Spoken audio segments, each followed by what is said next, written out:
Hi friends, ఈరోజు ఈ వీడియోలో మనం ఒక మొక్క గురించి తెలుసుకుందాం. అత్తిపత్తి మొక్కలో ఇది ఒక రకం. ఇప్పుడు మీరు ఇక్కడ చూస్తున్నది అత్తిపత్తి మొక్క, కానీ ఇది వేరే రకం.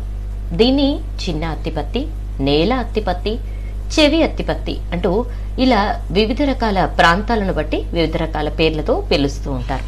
మనం అత్తిపత్తి మొక్కకి మనం ఎప్పుడూ చూసే అత్తిపత్తి మొక్కకి ఈ అత్తిపత్తి మొక్కకి కొంచెం తేడా ఉంటుంది. అవేంటో అండ్ ఈ నేల అత్తిపత్తి వల్ల ఉపయోగాలేంటో ఇప్పుడు తెలుసుకుందాం.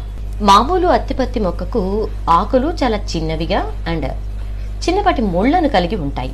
అండ్ ఫ్రెండ్స్, అంతేకాకుండా ఈ అత్తిపత్తి మొక్క అనేది తీగలా ఉంటుంది. ఇంకొక తేడా ఏంటంటే ఆ అత్తిపత్తి మొక్కను తాకినట్లయితే దాని ఆకులు లోపలికి ముడుచుకుంటాయి. కానీ ఇక్కడ మీరు గమనించినట్లయితే ఈ నేల అత్తిపత్తిని మనం ముట్టుకున్నట్లయితే ఇది ఆకులు బయటికి ముడుచుకుంటాయి. ఫ్రెండ్స్, ఈ నేల అత్తిపత్తి మొక్క కేవలం 6 నుంచి 7 అంగుళాలు మాత్రమే పెరుగుతుంది. అంతేకాకుండా ఇది బంగారు రంగు పూలతో చాలా అందంగా కనిపిస్తుంది. అత్తిపత్తి మొక్క కంటే కూడా ఈ నేల అత్తిపత్తి మొక్క చాలా విలువైంది. అంటే ఎన్నో విలువైన ఆయుర్వేద ఔషధ గుణాలు కలిగి ఉంది. ఇది మామూలుగా మనకి అత్తిపత్తి మొక్క ఎక్కడ పడితే అక్కడ దొరుకుతుంది, కానీ ఇది మాత్రం కేవలం అటవీ ప్రాంతాల్లో మాత్రమే దొరుకుతుంది. గిరిజనులు, గ్రామస్తులు ఒకవేళ ఈ మొక్కతో అవసరం పడిందంటే మాత్రం చాలా వెతుకుతారు. ఎందుకంటే ఇది అంత తొందరగా దొరికే మొక్క కాదు కాబట్టి చాలా వెతుకుతారు. ఈ నేల అత్తిపత్తిలోని ఔషధ గుణాలు ఎంతో పుష్కలంగా ఉన్నాయి. సో దీనివల్ల ఎన్నో రకాల వ్యాధులు నయమయ్యే మార్గం ఉంది. గ్రామీణ ప్రాంతాల్లో ఎవరికైనా చెవులో చిన్న పురుగు కానీ లేదా తేలు కానీ దూరినట్లయితే గనక వెంటనే ఈ నేల అత్తిపత్తి మొక్క కోసం వెతుకుతారు. ఈ మొక్క వేర్లను తీసుకొచ్చి దంచి అందులో నుంచి రసాన్ని తీస్తారు. ఇప్పుడు ఈ రసాన్ని ఏ చెవిలో అయితే ఈ పురుగు కానీ తేలు కానీ వెళ్ళిందో ఆ చెవిలోకి ఈ నేల అత్తిపత్తి యొక్క వేరు రసాన్ని 3-4 చుక్కలు వేస్తారు. ఈ రసం వేయడం ద్వారా లోపల దూరిన కీటకానికి మంట లేదా నొప్పి పుట్టి అది వెంటనే బయటకు వచ్చేస్తుంది.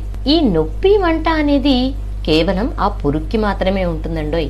ఆ మనిషికి మాత్రం ఎటువంటి నొప్పి కానీ మంట కానీ అనిపించదు. ఎందుకంటే ఈ నేల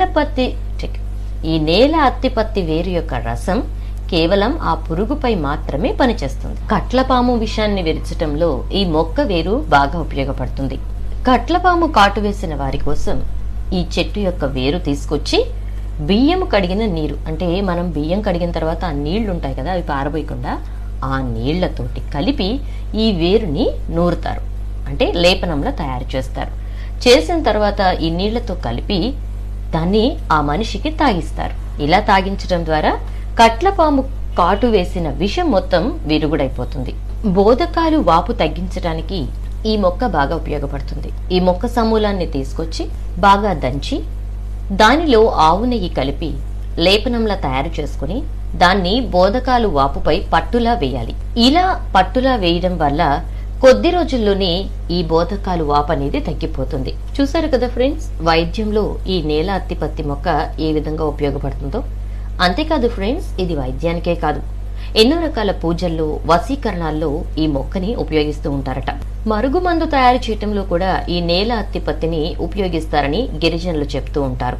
సో మీకు గనక ఈ మొక్క దొరికినట్లయితే వెంటనే తీసుకొచ్చుకుని చక్కగా ఆరబెట్టుకుని పొడి చేసుకుని ఆవు పాలల్లో కలిపి తాగండి.